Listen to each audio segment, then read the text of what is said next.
புரட்சி தலைவி அம்மா அவர்களால் அறிமுகப்படுத்தப்பட்டு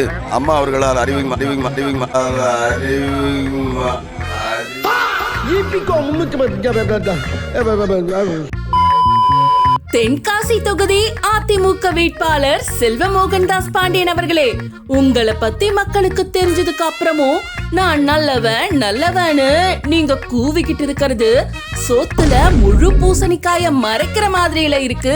இது ஆக்ஷன் மேடம். இது ஆக்ஷன். இவனோட நடவடிக்கை வெளியில விட்டு பாருங்க. அவன் நல்லா திரிக்கிறான் பாருங்க. இவனோட நடவடிக்கை வெளியில விட்டு பாருங்க. அவன் நல்ல ஆக்ஷன் பண்ணுவான். சரி, உங்க பௌச கொஞ்சம் பாப்போமா? அடையாளத்தையே மறைச்சு அதிமுகவுல சேர்ந்து அமைச்சர் செந்தூர் பாண்டியன் தயவால சேர்மன் ஆனீங்க. மக்களுக்கு நல்லது செய்வீங்கன்னு பார்த்தா தனியார் காற்றாளர் நிறுவனத்துக்கிட்ட 50 லட்சம் பணம் வாங்கிக்கிட்டு சொந்த பந்தத்தோடைய சுடுகாட்டு கொட்டகையே சூறையாட நினைச்சீங்க.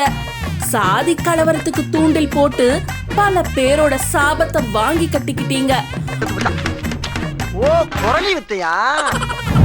அரசு நிலத்தை கையகப்படுத்தி 10 வருஷத்துக்கு மேல அதுல வந்த லாபத்தை அனுபவிச்சீங்க. நீதிமன்றமே நிலத்தை அரசுக்கு திருப்பி தர சொல்லியும் அந்த தீர்ப்பை நிராகரிச்சீங்க. எப்படி பாக்குறாரு? உங்க மேல ஏகப்பட்ட வழக்கு இருக்கலாம்.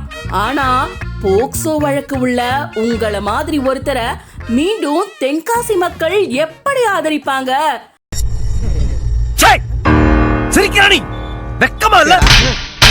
நீ கேட்ட ஒவ்வொரு கேள்வி என்ன செருப்பால அடிச்ச மாதிரி இருக்குடா. மாதிரி இல்ல, உண்மையிலே செருப்பால தான் அடிச்சது. மக்கள் முட்டாள்கள் அல்ல.